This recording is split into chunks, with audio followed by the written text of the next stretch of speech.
ल चिन्ता नगर्नुहोस्, तपाईको बच्चा 100% हुन्छ। अब आमा कति खुसी हुनुहुन्छ होला। सीता, अब हाम्रो बच्चा हुने भयो।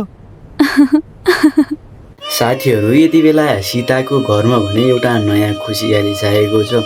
साथीहरू, यति बेला जगत र सीता भने सीतालाई जचाउनको लागि भने यति बेला काठमाडौँ गएका छन्। साथीहरू, सीताको बच्चा जन्मिने कुरा भने 100% भएको छ। साथीहरू, सीताको घरको अहिलेको खुसी भने कहिले नखुसी होस् भन्ने कोले चाहनुहुन्छ प्लिज कमेन्ट गर्नुहोला। र हजुरहरूलाई सीता सिरियल एकदमै मनपर्छ भने भिडियोलाई भने अन्तिमसम्म हेर्दै गर्नुहोला। साथीहरू, यति बेला सीताको घरमा भने फेरि एउटा नयाँ बच्चाको आगमन भने हुने भएको छ। साथीहरू, यति बेला सीताको घरमा खुसियाली छाइरहेको छ। यति बेला सीताका सासू ससुरा भने नाति नातिनाको आशमा छन्। र यता अर्कोतर्फ भने अनु रमेश अटो सेवा भने फेरि सुचारू गरेका छन्। साथीहरू, रमेशले हार नखाएर भने सुचारू गरेका छन्। यति बेला रमेशको मोबाइल दिने 3 गुन्डाहरूको अत्तोपत्तो भने छैन।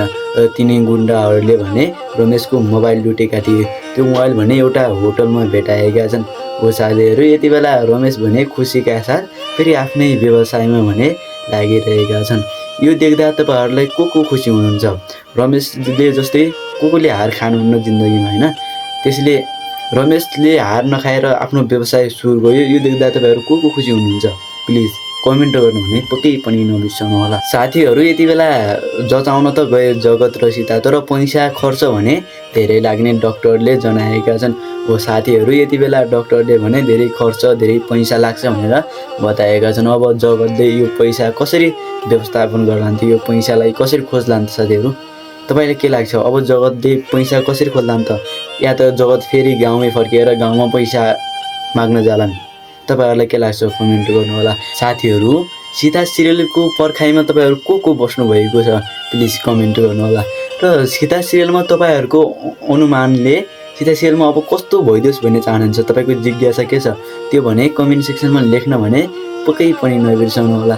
साथीहरू, यदि हजुरहरूलाई अनु र रमेशको जोडी मनपर्छ कि सीता र जगतको जोडी मनपर्छ त्यो पनि कमेन्ट गर्न भने पक्कै पनि नबिर्सनु होला। र साथीहरू, हजुरहरूलाई एकदमै मनपर्छ भने सीता सिरियल नियमित दर्शक हुनुहुन्छ भने हाम्रो यस भिडियोलाई एक लाइक गरेर च्यानललाई सब्सक्राइब गर्नुहोला। किनकि हामीले यस्तै नयाँ रिभ्यूहरू र नयाँ अपडेटहरू लिएर आउने गर्छौँ।